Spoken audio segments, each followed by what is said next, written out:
بسم اللہ الرحمن الرحیم۔ ویلکم ٹو اندر ایپیسوڈ نمبر 19۔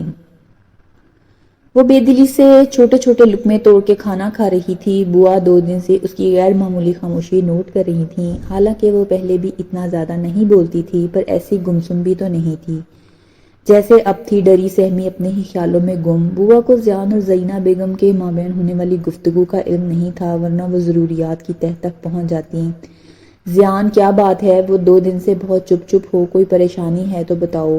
بوا سے رہا نہیں گیا تو پوچھ ہی بیٹھی، مجھے یہ بتائیں کہ میری ماں کو مجھ سے پیار تھا کہ نہیں؟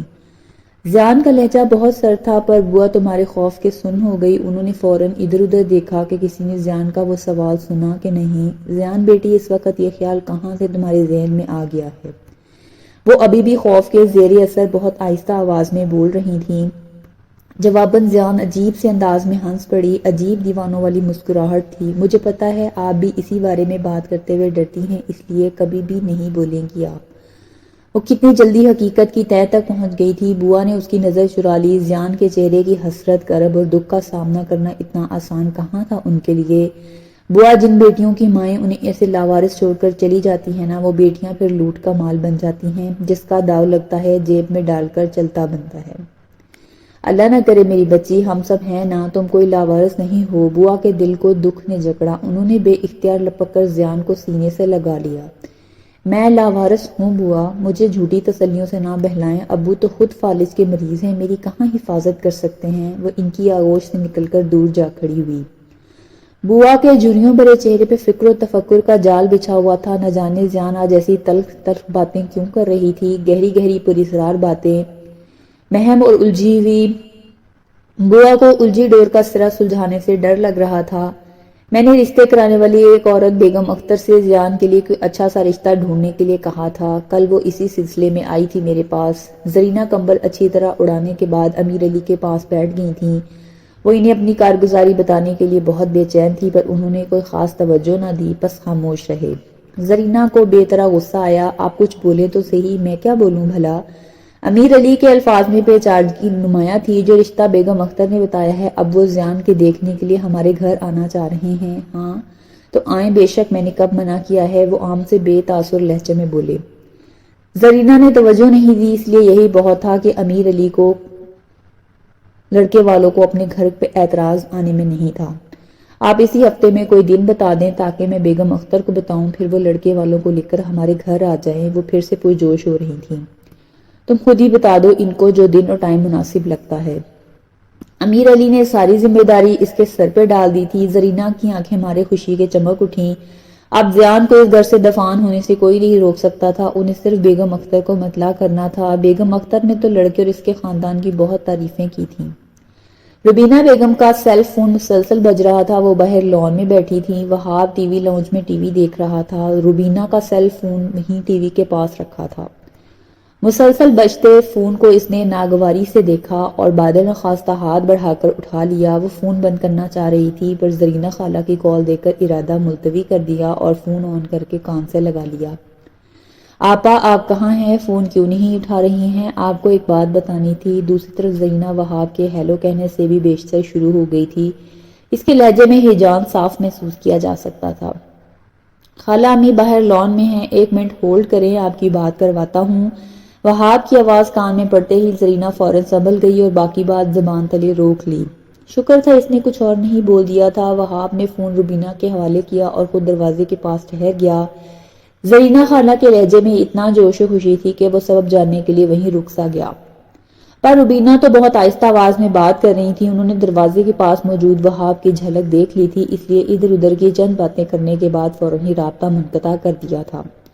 وہاب کے جانے کے بعد انہوں نے بہن سے تسلی سے تفصیلی بات کرنی تھی۔ اس نے خیر خبر ہی ایسی دی تھی کہ زیان کو دیکھنے کے لیے فیملی آ رہی ہے، وہاب آفس کے لیے نکلے تو آپ بھی آ جائیں۔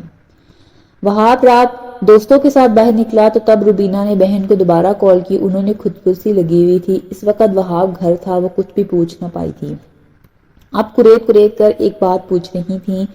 آپا، بیگم اختر بتا رہی تھی کہ لڑکے والوں کو شادی کی جلدی ہے، وہ 1 ماہ کے اندر اندر بیٹے کی شادی کرنا چاہ رہے ہیں، پھر آپ کی میری سب کی زیان نامی سونامی سے جان چھوٹ جائے گی۔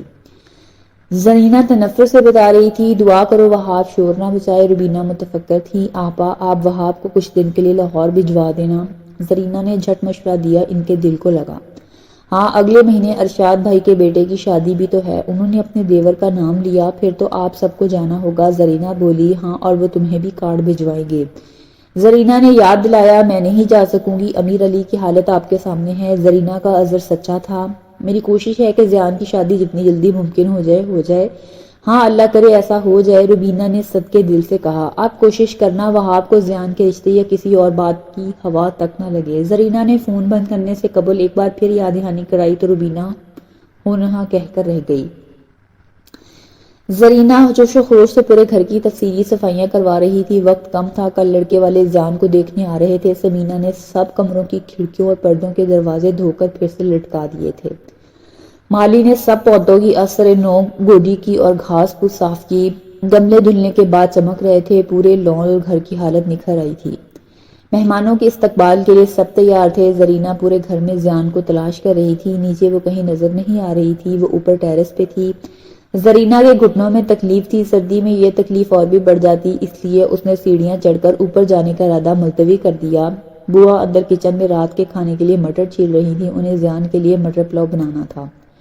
زرینہ ان کے پاس چلی آئی، بوا نے انہیں دیکھ کر مٹر چھیلنے بند کر دیے، کیونکہ زرینہ بیگم کا چہرہ بتا رہا تھا وہ ان سے کوئی بات کرنے آئی ہے، اور کچھ ہی دیر میں اس کی تصدیق بھی ہو گئی ہے۔ بوا زیان کہاں ہے؟ اوپر گئی تھی ابھی میرے سامنے، آپ کو پتا تو ہے کل ایک فیملی زیان کو دیکھنے آ رہی ہے۔ زرینہ نے بات کی تمہید باندھی، جی چھوٹی دلہن آپ نے بتایا تھا کل مجھے۔ وہ تابع داری سے سر ہلاتے بولی، آپ زیان کو بھی بتا دینا کل کالج سے چھٹی لے کر اور ذرا اچھے کپڑے پہن کر تیار ہو۔ چھوٹی دلہن میں اسے بول دوں گی، پر کالج سے چھٹی نہیں کرے گی وہ۔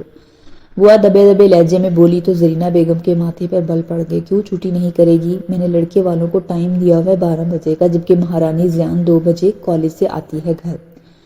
زرینہ کا پارا ہائی وے ہونے لگ گیا تھا، وہ کہہ رہی تھی اس کے کالج میں کوئی ڈرامہ ہونے والا ہے، وہ ادھر ہی مصروف ہے۔ اگر لڑکے والے 12 بجے بھی آئے تو پورے چائے پانی ناشتہ باتوں میں 3-4 گھنٹے لگ ہی جائیں گے۔ زیان بھی 2 بجے تک گھر آ جائے گی۔ بوا رسان سے سمجھانے والے انداز میں بات کر رہی تھی۔